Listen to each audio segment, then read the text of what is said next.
कैसे हो आप सभी लोग। उम्मीद करता हूं कि सब लोग ठीक ही होंगे। तो दोस्तों, आज की कहानी है हमारी काली हवेली का रहस्य।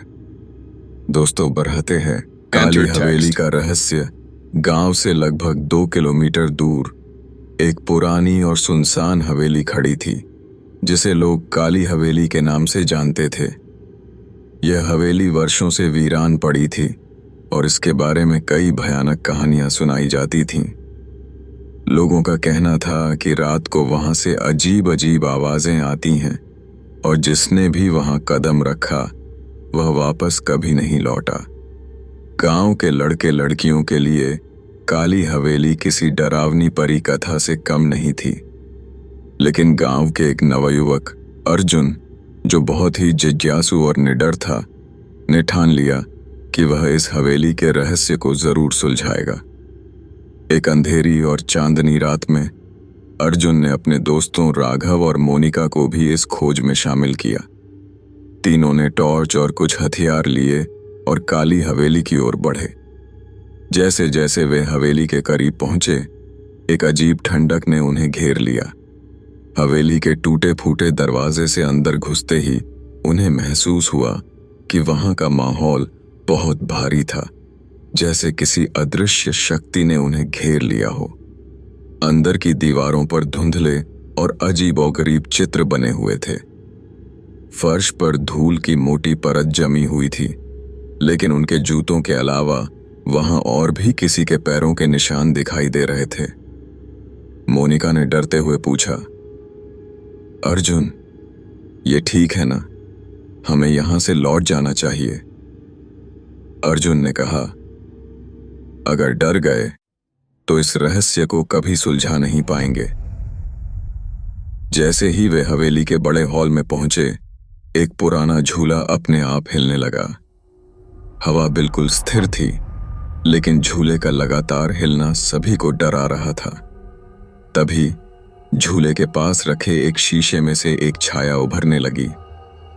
वह छाया धीरे धीरे एक महिला का रूप ले रही थी, जिसका चेहरा घूंघट से ढका हुआ था। राघव ने चिल्लाकर कहा, ये क्या है? अर्जुन ने हिम्मत जुटाकर पूछा, तुम कौन हो? महिला ने एक भयानक आवाज में कहा, यहां से चले जाओ, यह हवेली तुम्हारे लिए नहीं है। अर्जुन ने महिला से पूछा, तुम हमें क्यों रोक रही हो? इस हवेली का क्या रहस्य है? महिला ने कुछ नहीं कहा, लेकिन एक कमरे की ओर इशारा किया। उस कमरे के दरवाजे पर एक पुरानी जंजीर लटक रही थी। अर्जुन ने जंजीर को तोड़ा और दरवाजा खोला। कमरे के अंदर एक बड़ी सी तिजोरी थी, जिस पर खून के धब्बे लगे हुए थे। जब उन्होंने तिजोरी खोली तो उसमें से एक पुरानी डायरी निकली। उस डायरी में लिखा था, मैं रत्नावली, इस हवेली की आखिरी मालकिन हूं। मेरे पति ने मुझे इस हवेली में कैद कर दिया था और मेरी हत्या कर दी।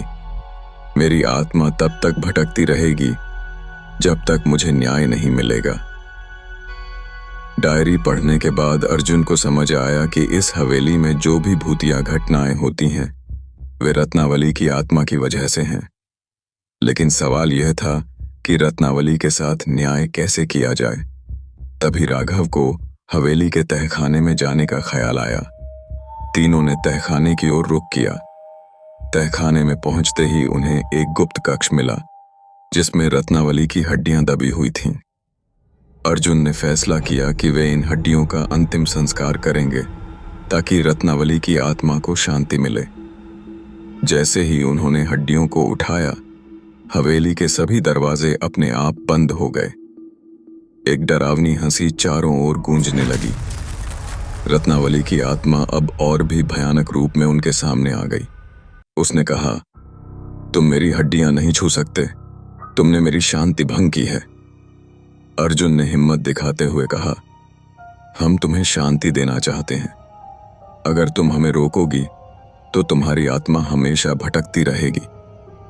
रत्नावली की आत्मा ने कुछ पल के लिए सोचा और फिर शांत हो गई।